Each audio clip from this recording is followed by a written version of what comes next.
Si comes tienes que lavar tu plato, Firulais. Anda, enjuágalo bien. No me gruñas.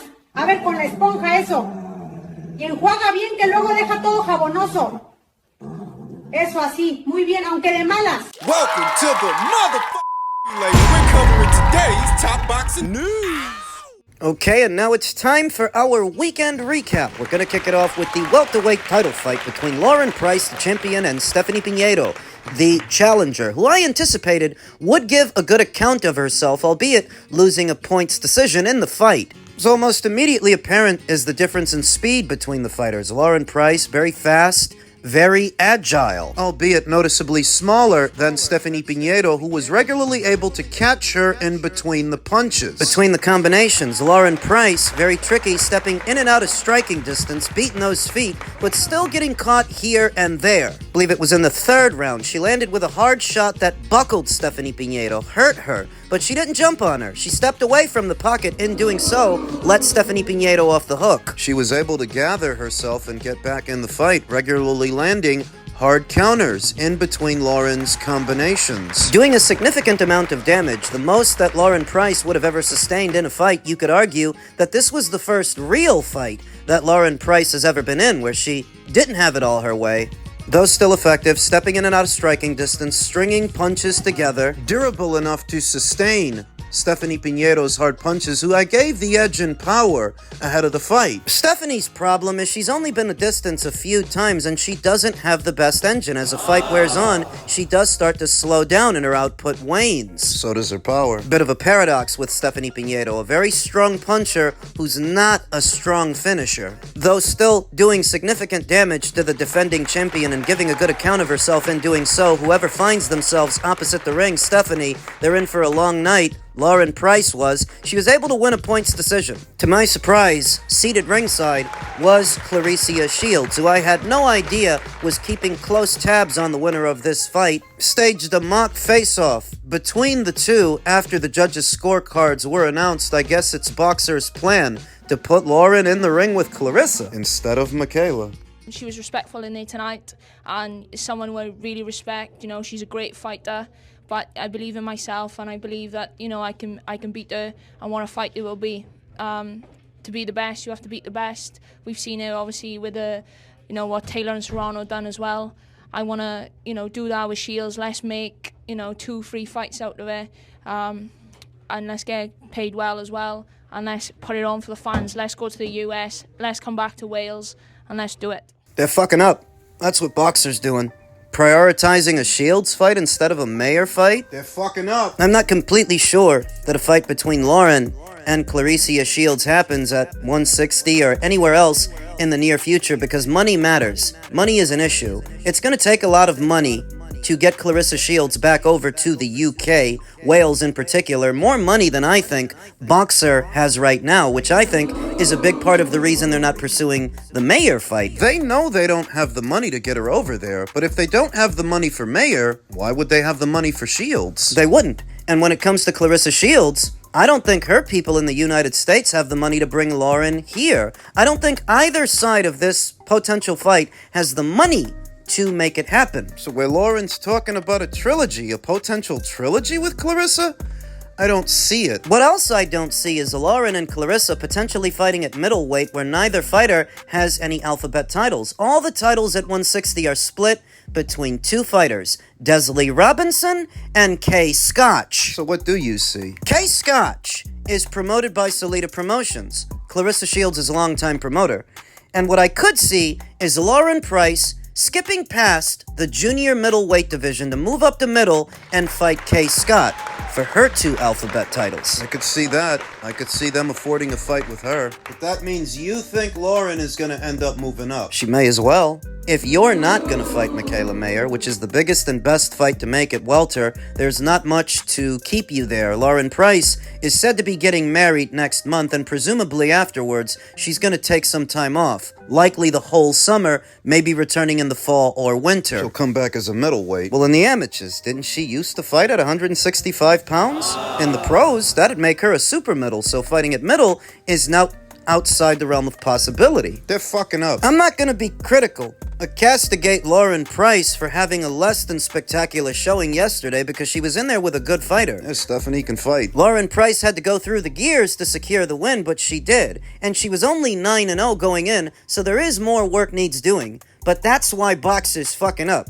Your fighter is 10-0 right now. They've just been in their first real fight. And you want to put her in there with Clarissa? What the fuck are you, stupid? They must be. Lauren Price, out of the amateurs into the pros, had all the potential to become the Welsh Katie Taylor, but I've long been critical of her decision to go with Boxer instead of Matchroom. Boxer doesn't know what the fuck they're doing. Yeah, she doesn't either. She's green. And you could see that in the third round when she hurt Stephanie, but she didn't jump on her. Yeah, she let her off the hook.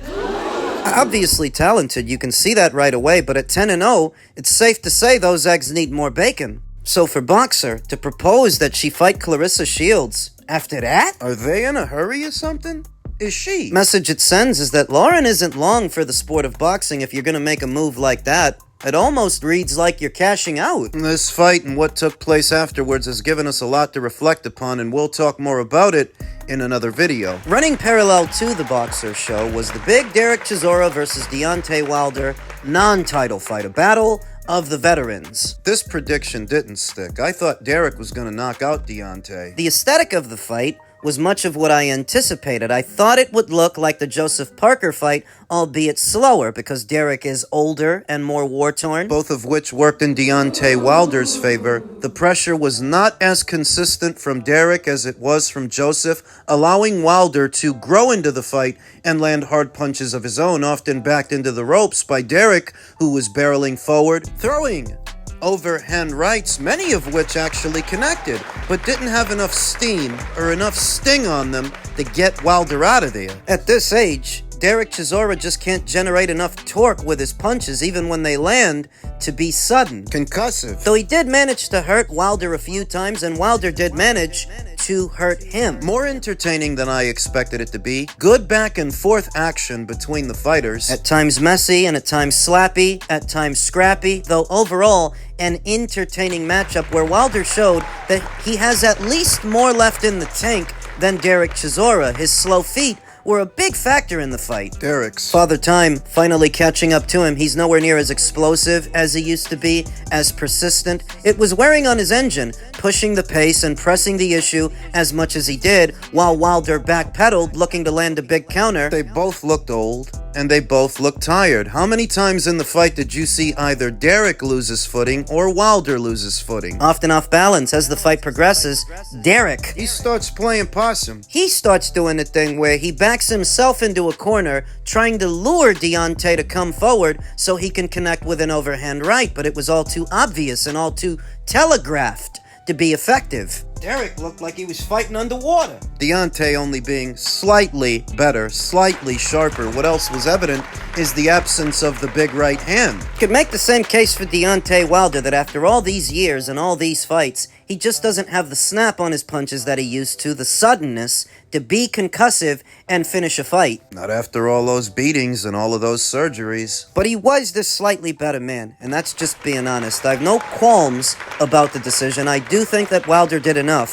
It's gotta be good for his psyche that he stepped into hostile territory as the away fighter on UK soil, and he was able to win a fight fair and square, not against a fringe contender like a Tyrell Herndon, but somebody who's known, somebody who's good. Or was. Deontay Wilder beating Derek Chisora doesn't necessarily herald that he can win a world title in today's landscape and become a two-time heavyweight champion, but what it does mean is there are other fights that he can win. With the other veterans and remnants of the previous era like himself. Derek needs to retire. That needs to be it. Seriously. I mean, I saw him say post-fight that, yeah, he's done, he's tired, he can't do it anymore, and hopefully he doesn't. As Wilder ends into the final stages, the final phase of his boxing career, breathing just a little bit more life into it. Both men put each other on the canvas at least once. Wilder put Derek down, Derek put Deontay down. It's what I told you in the build-up. When the guys don't have unbeaten, unblemished records, and they've been around a while to where they're seasoned, maybe long in the tooth. That actually yields the potential for the fight to be more entertaining, because they're not going to be as careful, they're not going to be cautious. Why should they be? They've already been through the ringer. It was a fun fight to watch. Should it have been a pay-per-view? I don't think so, but I think that about most pay-per-views these days. After the fight, making his walk back to the locker room, crosses paths with his old buddy Anthony Joshua, calls him out for a fight. Let's do it. Love that. Let's do it.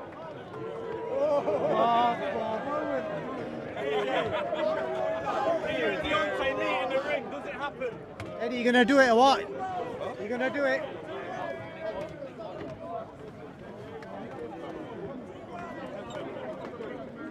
Eddie, what did you think? Main event, what did you think? Yeah, entertaining. A wilder one. 2 or 3 rounds. Good fight. Competitive fight. Is it? AJ, how's your back after you? Reactions to it are, it's now or never to finally make that transatlantic super fight between Anthony and Wilder that I think you can still sell. I still think it's a big fight. It's not now what it was, and neither are they. But it is still one of the bigger fights you can hope to make. Fight that's been on life support for a good number of years now due to Wilder's setbacks and Anthony's setbacks. The issue here is I don't think it will be next, and I don't think that Deontay Wilder is at the top of Anthony's to-do list at this time. At this time, the focus is Fury and getting to Tyson Fury. That is the bigger fight. That is the more relevant fight. A Deontay Wilder showdown would take a back seat to a showdown with the man that beat him. I don't think that AJ is next for Wilder, but who could be?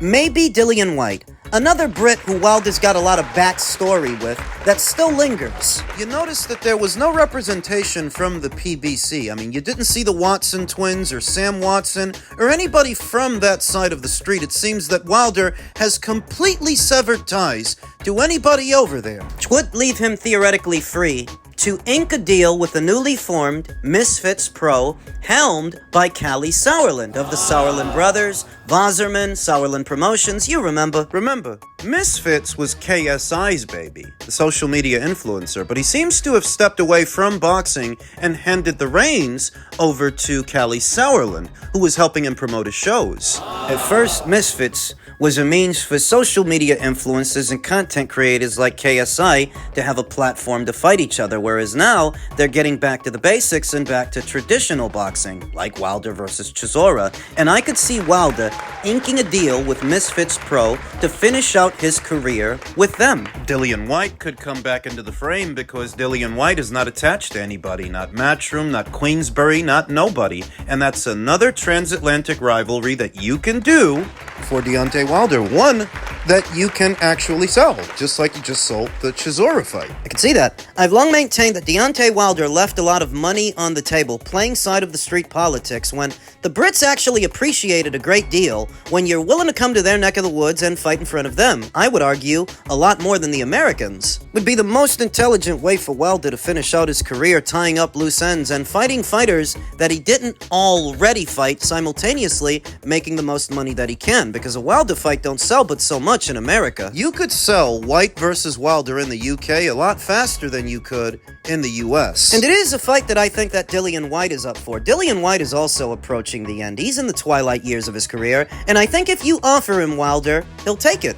This is the smartest way for Wilder to finish out his career. Yes, you can do the AJ fight, but even if it's not right away, there are other options. Deontay Wilder's made it known that he has every intention to fight on, but I don't think it's against guys like Agit Kabayel or Moses Atalma, Fabio Wortley. It's against the other vets, like himself. So you can fight a Dillian White, you can fight a Joe Joyce. Over to the No Limit Promotions card in Australia that was brought to us by the PBC's deal with Amazon Prime. Tszyu versus Nurja. Gotta be honest when I say that for a card littered with domestic level talent, domestic level fighters, it was largely entertaining, each fight. You may not be looking at the best boxers in the world or anybody who's gonna grace the pound for pound list, But you can't forget about what brings people to combat sports in the first place. It's the violence, more than anything. More than the bells and whistles and the nuances. It's the violence. It's entertainment that you're not supposed to overthink it.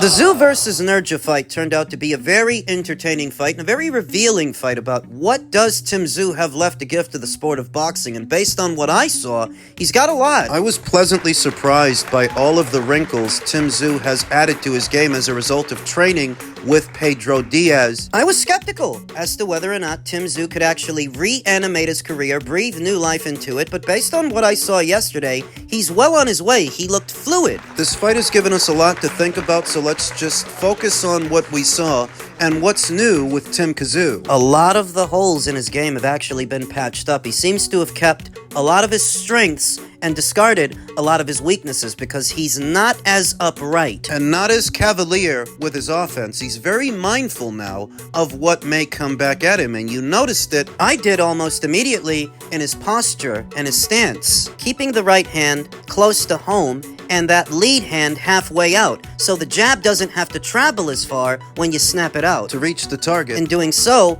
it lands a little bit quicker, and he landed a lot of jabs, mindful of the distance at which the fight was being fought, periodically taking a half step back to not be there for any counters from Dennis Nurja, who was a game customer. Dennis was definitely up for it, but so was Timmy. Light on his feet, taking a half step back as to not be there for the counters. That was an improvement. So was rolling with the punches. Whenever he didn't take a half step back, but was still in striking distance of Dennis, he would roll the counters, which is more head movement than you would have seen from Tszyu in previous instances. Pedro Diaz's influence is definitely rubbing off on him in what was their second fight together. Suffered a cut under his left eye, noticeably deep cut, but it didn't seem to faze him. He won practically every single round against a very durable fighter, very stubborn fighter in Dennis Nurja, who whenever he was hurt, and he was hurt several times, he'd swing for the fences. He wouldn't go out, didn't want to go down. Dangerous. But Timmy wasn't overzealous with his power, overzealous with his offense, not cavalier, still measuring, still working, getting in with hooks, uppercuts, many uppercuts. His power didn't go anywhere. He's still a very, very strong puncher. Though his variety of punches looks to have improved. I really liked his shot selection in this fight. Defense. He definitely hurt Dennis Nurja with the punches to the head, but he also hurt him to the body, and you may have heard it before that you don't recover from body shots as easily as you do head punches. Those body shots have a longer lasting effect that takes the air out of the tires in a fight. And Timmy definitely took the air out of Dennis's tires. What else I noticed was Timmy wasn't tentative or hesitant. He wasn't timid. Simply mindful of the distance at which the fight was being fought. It's been a big talking point as to whether Timmy could really shake off the demons from the two Fundora fights and the knockout loss to Bakram Murtazaliev. Is he irreparably damaged psychologically? Does he have PTSD? I didn't see any yesterday. I saw a very effective fighter who added a lot of wrinkles to his game that make him more effective, more dangerous. I didn't truly believe that Timmy could turn it all around. Well, I'm starting to believe he can now. And credit to Dennis Nurja for hanging in there and hanging tough, though being tough. Yeah, that was all he put on display yesterday. Wouldn't mind seeing him in there with Charles Conwell, or maybe Bakram Murtazaliev. Dennis is definitely one to watch out for, but Timmy got the job done, and he did it in style. The only thing he didn't do was knock out Dennis. Though he doesn't have to put on a dominant display, that's what he did. Ahead of what could be an Errol Spence Jr. fight, which we'll talk about in another video.